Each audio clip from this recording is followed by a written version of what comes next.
Welcome to The Explainer. Today, we're diving into a really critical report from the International Labor Organization that looks at the huge employment challenges facing North Africa. So, picture this. In Algeria, Morocco, and Tunisia, you've got this massive wave of young, educated people ready to join the workforce every single year. The big problem? They're crashing up against a wall of very limited opportunities. And this creates a pretty startling paradox. I mean, in some cases, the unemployment rate for young university grads has shot up as high as 60%. So what on earth is being done about it? Okay, let's get into it. Here's how we're going to break it all down. We'll start by looking at the crisis itself. Then we'll get into the tools governments are using to fight it. After that, we'll compare the pretty unique strategies of each country. And finally, check out the recommendations for the path forward. All right, so let's start with the crisis. The core of this whole problem, as you might have guessed, is really all about demographics. You see, for years, the number of people who are old enough to work has been growing way, way faster than new jobs can be created. And that has put this immense, non-stop pressure on the entire labor market.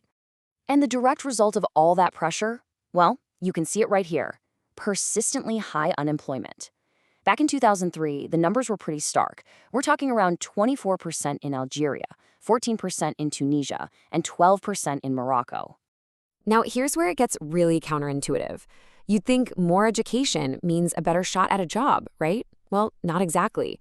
In urban Morocco around this time, the unemployment rate for people with medium or higher level diplomas was more than double that of those with no diploma at all.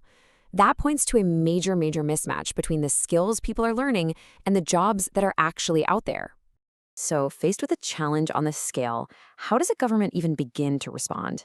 Well, they generally pull from a playbook of different labor market policies.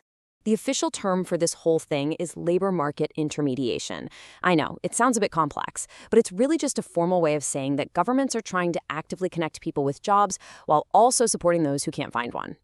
And these government actions fall into two main buckets. On one side, you've got active policies. Thanks job training, support for startups, things designed to get people into work. And on the other side, you've got passive policies, like unemployment benefits, which provide a financial safety net during that period of unemployment. And this is where it gets fascinating, because each of these three countries takes that same playbook and uses a completely different mix of policies, which creates three very distinct national strategies.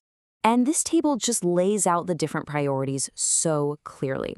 Look at Tunisia. They were the biggest spender, putting about 1% of their GDP into this, which is actually comparable to the EU average.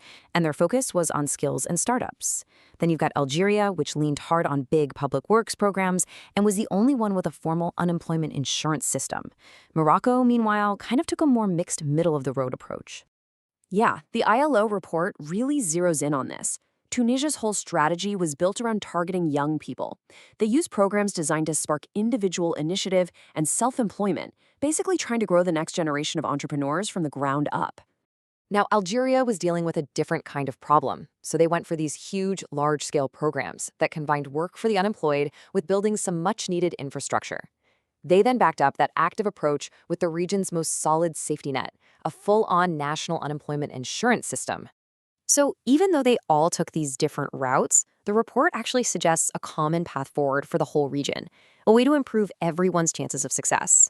So here's the crucial point. It doesn't really matter which specific programs a country chooses if the fundamentals aren't right.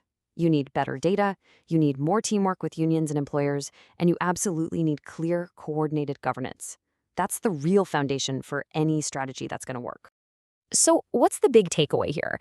It's that solving youth unemployment isn't about finding one single magic bullet policy. It's much bigger than that. It's about building a modern, responsive, and coordinated system that can actually adapt to these powerful forces of economic and demographic change. And all of this leaves us with one final, absolutely critical question that is going to define the economic future of the Maghreb. As a new, larger, and better educated generation comes of age, can government policy innovate fast enough to create the opportunities they need and deserve?